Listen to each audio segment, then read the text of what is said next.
I don't work here. Are you hitting on me? In the hospital? Would that be The wrong? legacy of Eric Dane is facing unexpected controversy following his death at age 53. Best known for playing Dr. Mark Sloan, McSteamy, on Grey's Anatomy, Dane passed away on February 19 after a courageous battle with ALS. While tributes poured in from co-stars and fans, a former background actress has sparked heated debate online. Ann Tull, who worked as an extra on the long-running ABC drama, took to social media claiming Dane bullied and mocked her during her 3 years on set. She described him as a bully and alleged that his behavior caused lasting personal and professional harm. Tull also controversially claimed she played a role in his 2012 departure from the show, stating she contacted an assistant to series creator Shonda Rhimes before his exit was announced. However, there is no evidence supporting her claim that she influenced his firing. At the time, Dane publicly stated that his departure was tied to creative decisions and rising production costs. Industry reports have long indicated that contract negotiations and storyline direction were the primary factors behind his exit. Tull's comments, including references to Dane's ALS diagnosis as a karma, have triggered backlash, with many questioning both the timing and credibility of her allegations. Others argue that individuals have the right to share their experiences, even if controversial. Dane later starred in Euphoria and became an advocate for ALS awareness in his final year. The situation highlights the complexity of addressing serious accusations, especially in the immediate aftermath of someone's passing. Hey, lovely viewers, welcome to our channel Grey's Anatomy Official. Former Grey's Anatomy extra claims Eric Dane bullied her, sparks backlash over post following his death. A social media post following the death of actor Eric Dane has sparked a heated discussion after a former background actor from Grey's Anatomy spoke out. Ann Tull, who worked as an extra on the show for 3 years, claimed on the social app Threads that Dane was a bully and an a-hole in response to a Variety post about his passing. Tull went further in her comments, saying, "He was a coward who abused me. Bullied me. Made fun of me." She also expressed a wish that Dane had acknowledged her claims before his death, writing, "He just died. I only wish he'd apologized and admitted what he did." In one of her posts, Tull even claimed, "I am why he was fired from Grey's." These accusations echo remarks she previously made in a 2018 essay on Medium, where she described her experiences in Hollywood and mentioned Dane, even though she admitted they never spoke directly. "I worked on Grey's Anatomy for 3 years as an extra, but I never spoke to Dane once directly. But I did hear him talk about me," she wrote. Tull also mentioned being called a weird by others in the industry, which she said contributed to her leaving acting. However, there is no evidence to support her claim that she influenced Dane's departure from Grey's Anatomy.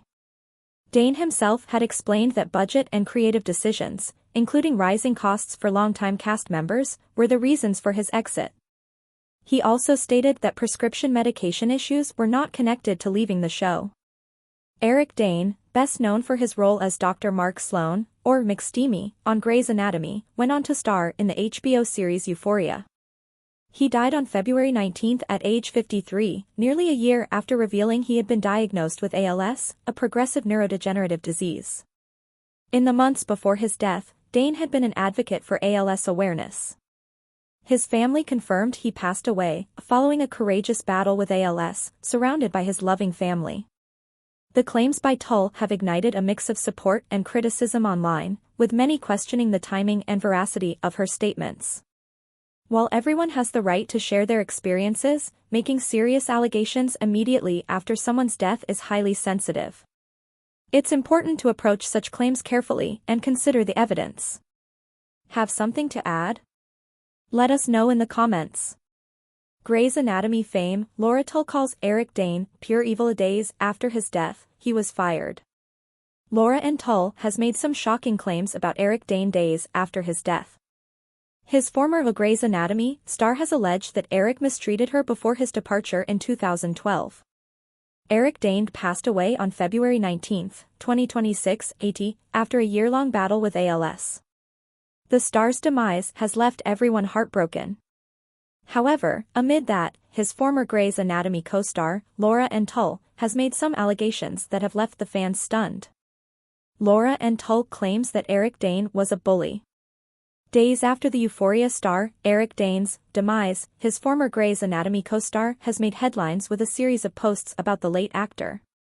Laura Ann Tull has made some shocking allegations of bullying against Eric and has also claimed that she played a major role in his being fired from the hit ABC medical drama. Laura, who was a background actress on the show, shared multiple messages on Threads following his death, saying, "He was a bully and a hole." In the following posts, she alleged that Eric Dane used to bully her on the set of Grey's Anatomy and even mocked her behind her back. She called him a narcissist while she was just trying to be a good actor. She added that Eric's comments contributed to what she describes as long-term professional and personal harm. She further shared how his death doesn't erase the pain he caused her and was quoted as saying, Laura Ann Tull claims she was the reason behind Eric Dane's exit from Grey's Anatomy. However, those were not the only claims Laura Ann Tull made. The actress further alleged that she was the one who contacted the show's creator and executive producer, Shonda Rhimes' office, and got Eric Dane fired. She added that she doubts Shonda will ever admit it. She was quoted as saying, "I am why he was fired from Grey's. I called Rhimes' assistant 2 weeks before they announced his termination. Rhimes I doubt will ever admit that. Why Rob Lowe turned down an iconic Grey's Anatomy character." Patrick Dempsey's Derek McDreamy Shepherd was an important and prominent character on Grey's Anatomy throughout his tenure on the show. However, back when ABC and the makers of the medical drama were still figuring out the cast, the network pushed for a very different actor to take on the McDreamy role, none other than Brat Pack member Rob Lowe. This, however, wasn't meant to be. 2 medical dramas happened to be vying for Lowe's attention at the time, and he ended up turning down Grey's Anatomy in favor of taking the lead in the casino-themed CBS show, Dr. Vegas. In an exclusive excerpt of Lynette Rice's book, How to Save a Life, The Inside Story of Grey's Anatomy, published in Entertainment Weekly, Lowe himself revealed that the reason behind the decision came down to a single good meeting and a simple gut feeling. The real, honest reason was former CBS Corporation chairman, Les Moonves' pitch to me, the actor said. His personal pitch was amazing, and there was no pitch from ABC.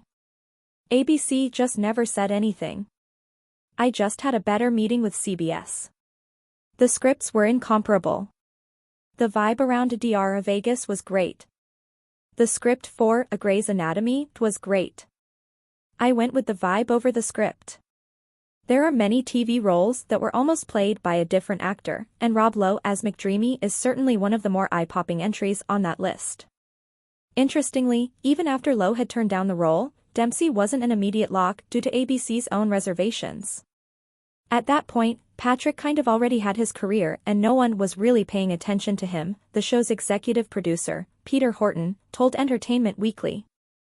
The network initially was resistant to it, but we really felt right about it. Dempsey was eventually cast, and he went on to create TV magic with the rest of the A Grey's Anatomy team, but Lowe's medical drama venture wasn't as lucky. Dr. Vegas premiered on September 24, 2004, as part of the fall schedule of what turned out to be a pretty decent candidate for TV's greatest season ever.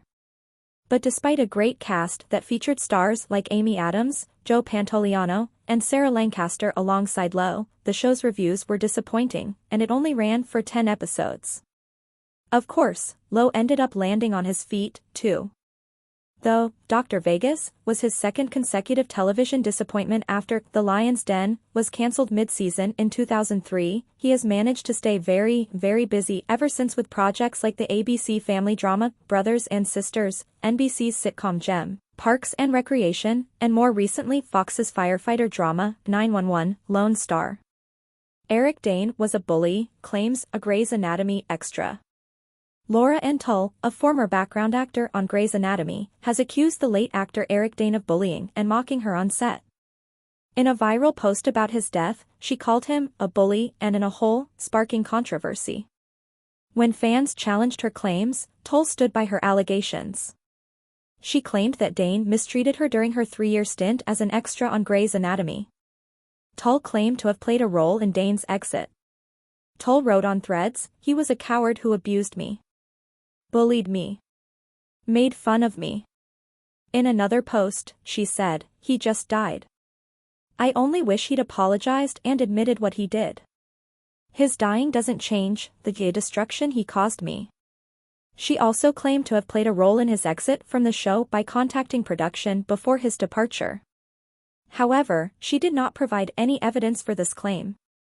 Welcome to the Q&A with longtime TV critic, also known to some TV fans as their TV therapist, Matt Roush, who'll try to address whatever you love, loathe, are confused or frustrated or thrilled by in today's vast TV landscape. We know background music is too loud, it's the most frequent complaint, but there's always closed captioning. Check out this story for more tips. Bad news about Good Cop. Question: I just finished watching the first season of Good Cop/Bad Cop on Netflix. I loved it and am wondering what the chances are that it will get a second season? It reminded me a little of Northern Exposure with the quirky characters. And the show ended with a cliffhanger, so I'd love to see how it is resolved. If the CW doesn't give it a second season, would Netflix? Deborah P. If this charming show returns, it won't be on the CW. News of the cancellation came earlier this month via a post by Luke Cook, who starred opposite Leighton Meester as mismatched sibling crime solvers. There has been some speculation that either of its current streaming homes, Netflix or Prime Video, could potentially step up.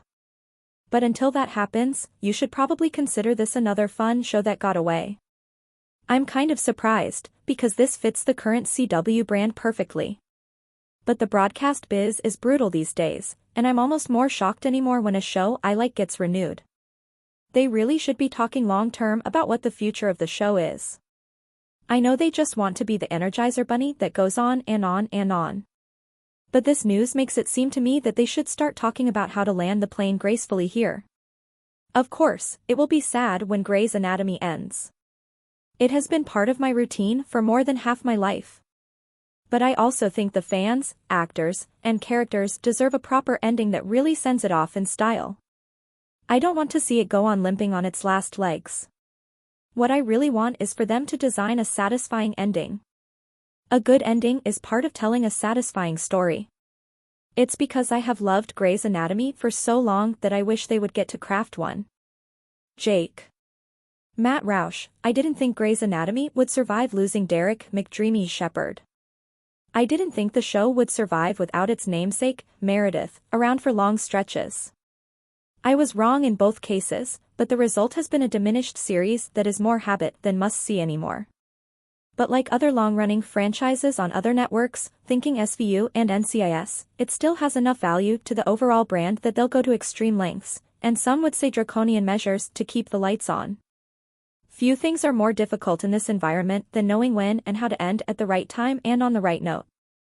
I do wonder how long Grey's will keep kicking that metaphoric can down the road. Matt Roush, I know I'd watch, too.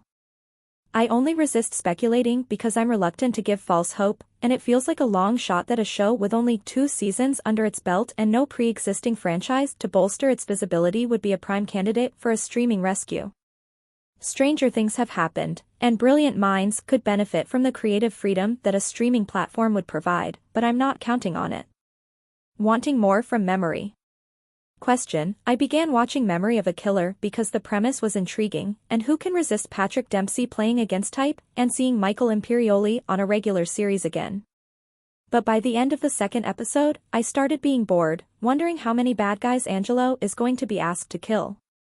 I would love to see more of Angelo's relationship with his brother, and maybe a backstory to explain how/why Angelo became a hitman. What does Dutch have on Angelo? I'm also not fond of Angelo's job bringing danger to his daughter and future grandchild, but that's just the mom in me talking. Adrian, Winter Garden, Florida. Question: I saw a recent report that should Grey's Anatomy return for a 23rd season, which apparently seems likely, it would once again withstand more budget cuts, which might entail even fewer episodes than the current 18, and the possible departure of more cast members. I understand that television is a business and that things have to make financial sense for the network, studio, and involved talent. But when I read this, I just groaned.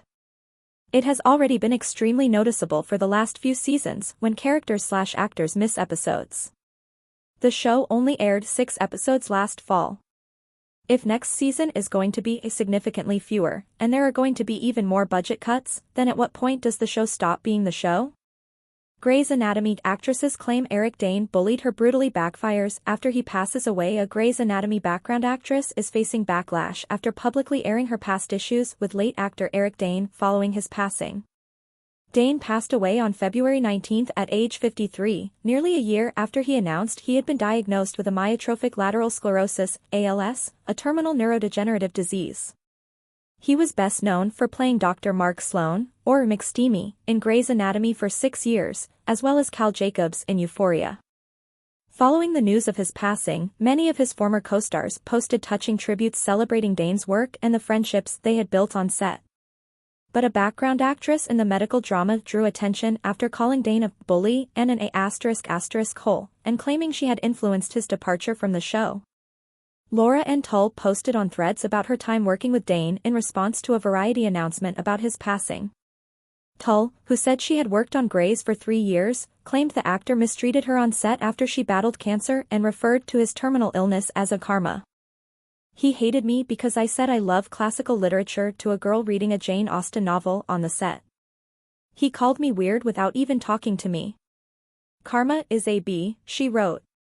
I only wish he'd apologized and admitted what he did. I am why he was fired from Grey's. Ann Tull, Eric Dane's exit from Grey's Anatomy contradicts accusers' claims. Ann Tull has criticized Eric Dane days after the actor died at the age of 53. Ann Tull is receiving backlash for leveling allegations of workplace bullying against Eric Dane just a few days after his death. Dane, who played the handsome Dr. Mark Sloan on the hit television series Grey's Anatomy, died on Thursday aged 53, his family said, less than a year after revealing that he suffered from amyotrophic lateral sclerosis, or ALS. In a series of social media posts, Tull claimed to have worked as an extra on the set for 3 years starting around 2005. She alleged that Dane's behavior occurred while she was dealing with health issues including breast cancer, and asserted that she directly influenced his 2012 departure from the series by contacting an assistant to show creator Shonda Rhimes 2 weeks before his exit was announced. Tull described Dane as a true evil, and implied his ALS diagnosis and death were karma, though she expressed a wish that he had apologized before passing. However, accounts of Dane's exit from the show contradict this entirely. Dane joined Grey's Anatomy in Season 2, 2005 to 2006, as Dr. Mark Sloan and became a series regular in Season 3. He left after Season 8 in 2012, with his character killed off early in Season 9. Dane described his departure as a creative decision tied to the show's evolving storylines. He told Entertainment Weekly in 2012 that, I think I just wasn't the same guy they had hired, referring to personal struggles, including a 2011 stint in rehab for painkiller addiction following a sports injury. Shonda Rhimes confirmed it was mutual, praising Dane's contributions but noting the need to advance the plot. There were also reports that budget constraints played a role, as Dane had become one of the higher-paid cast members. Tull claims her complaint came 2 weeks before they announced his termination. Dane's exit was publicly announced in July 2012, following the Season 8 finale in May.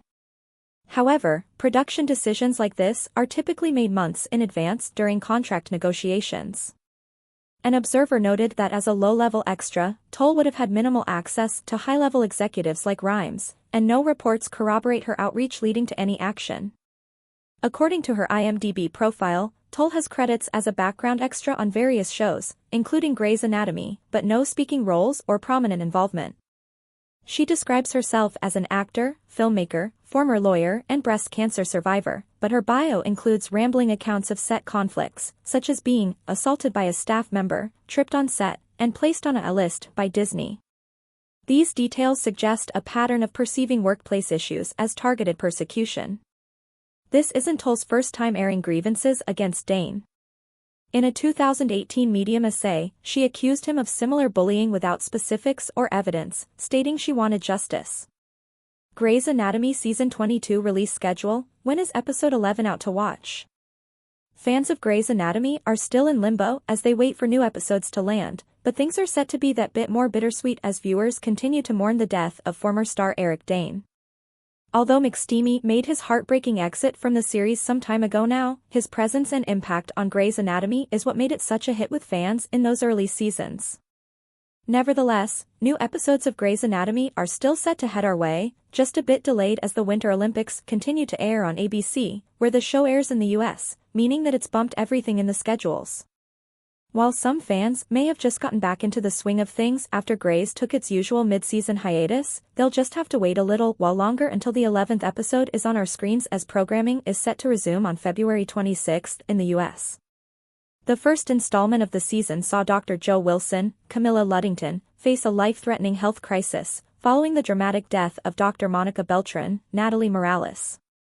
With Dr. Wilson left struggling with complications from her twin pregnancy at the end of the last episode, viewers are eager to see the cliffhanger resolved and see which cast members will return. But just when will Grey's Anatomy be making its return? Read on for the full Season 22 release schedule. When is Grey's Anatomy Season 22 Episode 11 coming out? Grey's Anatomy has now gone on another brief hiatus, meaning that usual programming won't resume in the US now until Thursday, February 26. That means that for UK viewers, we can expect Grey's Anatomy Season 22 to return with Episode 11, if you want it, do it yourself, on Friday, February 27, 2026 on Disney+, obviously following its usual pattern of being released one day after the US release on ABC and Hulu. How many episodes of Season 22 are there? There is a total of 18 episodes in Season 22. Given that the first 6 episodes have packed in so much already, we can expect a whole lot more drama to come. Only the Strong survive. October 10, 2025, after the catastrophic hospital explosion, Grey Sloan staff scrambles to save not only their patients' lives but also their own. Confronted with impossible surgical decisions and emotional turmoil, they fight to preserve life amid devastation. We Built This City. October 17, 2025, the team at Grey Sloan navigates a chaotic first day of surgical rotations amid hospital renovations. Meanwhile, Meredith spends time with Amelia. Between Two Lungs. October 24, 2025, a high-risk lung transplant pushes the surgical team to their limits. Meanwhile, Bailey juggles a trauma patient whose treatment hangs in the balance. Goodbye, Horses. October 31, 2025, the interns juggle a bizarre trauma, while a complex breast reconstruction forces Meredith into a tense partnership. Sometimes I feel like a motherless child. November 7, 2025, Joe navigates a challenging case with a pregnant mother, while Blue and Jules care for a diabetic patient. Meanwhile, Simone treats a